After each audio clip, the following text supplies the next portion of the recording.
మన దళిత బహుజన సామాజిక వర్గాల నుంచి నాయకులుగా ఎన్నికైన ఎంతమంది ప్రభుత్వంలో ఉన్న నాయకులు ఈ సామాజిక వర్గం కోసం, అభివృద్ధి కోసం పాటుపడ్డారు? అంబేద్కర్ గారు ఒక స్టేజ్ కల్పించారు. ఆ స్టేజ్ ఎక్కడానికి మన సామాజిక వర్గాలు వాళ్ళను మోసి మెట్లుగా మారి ఈ స్టేజ్ మీద ఎక్కిస్తారు.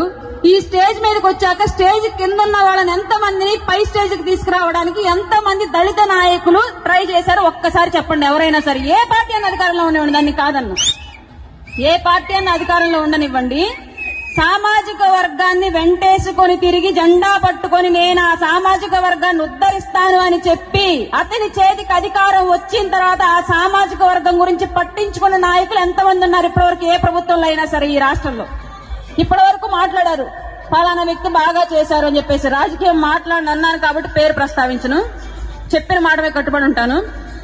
అంబేద్కర్ విదేశీ విద్యా పథకం పేరు తొలగిస్తే ఎంతమంది మీలో నుంచి అంబేద్కర్ గారినా నువ్వు పెద్దవాడువా ఎందుకు తీసేసావని ఏ దళిత నాయకుడు ప్రశ్నించాడు? ఎవరు ప్రశ్నించలా.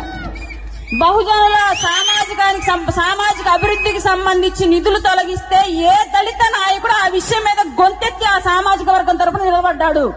ఒక్కళ్ళు నిలబడలా. దళితుల్ని అక్రమంగా చంపేస్తూ ఉంటే, అక్రమంగా దాడులు చేస్తూ ఉంటే ఏ అధికారంలో ఉన్న దళిత నాయకుడు ఆ అక్రమాలకు, దాడులకు తెగబడుతున్న వ్యవస్థను ప్రశ్నించాడు? ఎవరూ ప్రశ్నించరా.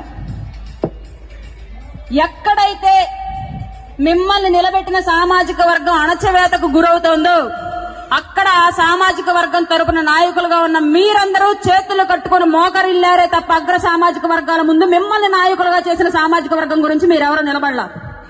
ఇప్పటి వరకు 60 ఏళ్ల తమిళనాడు నుంచి విడిపడిన ఆంధ్ర రాష్ట్రంలో 60 ఏళ్లుగా ఎన్ని ప్రభుత్వాలు ఎన్నిసార్లు మారినా సరే, ఎంతమంది రిజర్వేషన్ పేరుతో దళిత సామాజిక వర్గాల నుంచి నాయకులైనా సరే అగ్రవర్ణాలకు బానిసత్వం చేశారే తప్ప అణగారిన వర్ణాల కోసం ఆ అధికారాన్ని ఉపయోగించలా. అట్లా ఉపయోగించిన నాయకులు ఎవరైనా ఒక్కళ్ళని మీరు చెప్పండి. అలా ఉపయోగించిన నాయకులు ఎవరైనా ఉన్నారు అంటే మన బహుజన జాతుల నుంచి ఈ రాజ్యాంగం వచ్చిన తర్వాత, అంబేద్కర్ గారు రాజ్యాంగం రాసి మనందరికి అధికారం ఇచ్చిన తర్వాత దామోదరం సంజీవయ్య గారు మాత్రమే చేశారు. దామోదరం సంజీవయ్య గారి విగ్రహాలు ఎన్ని ఊర్లో కనిపిస్తున్నాయి మనకి. ఇవాళ మనం ఉపయోగించుకుంటున్న ఈ వృద్ధాప్య పెన్షన్, వితంతు పెన్షన్, పేదలకు భూమి, పేదలకు గృహం, ఈ వసతులు, ఈ పథకాలన్నీ పెట్టింది ఒక దళిత బహుజన జాతుల నుంచి వచ్చిన దామోదరం సంజీవయ్య. కానీ ఇవాళ ఆయన పేరు ఈ రాష్ట్రంలో ఎన్ని పథకాలకు ఉంది, ఆయన విగ్రహం ఎన్ని ఊర్లో ఉంది, ఆయన చేసిన మంచి ఎంతమందికి తెలుసు? అలా ఎవరికీ తెలియదు. అంబేద్కర్ వాదానికి వస్తే ప్రతి ఒక్కళ్ళని మెల్లో పులుగు కండవ వేసుకుంటాం.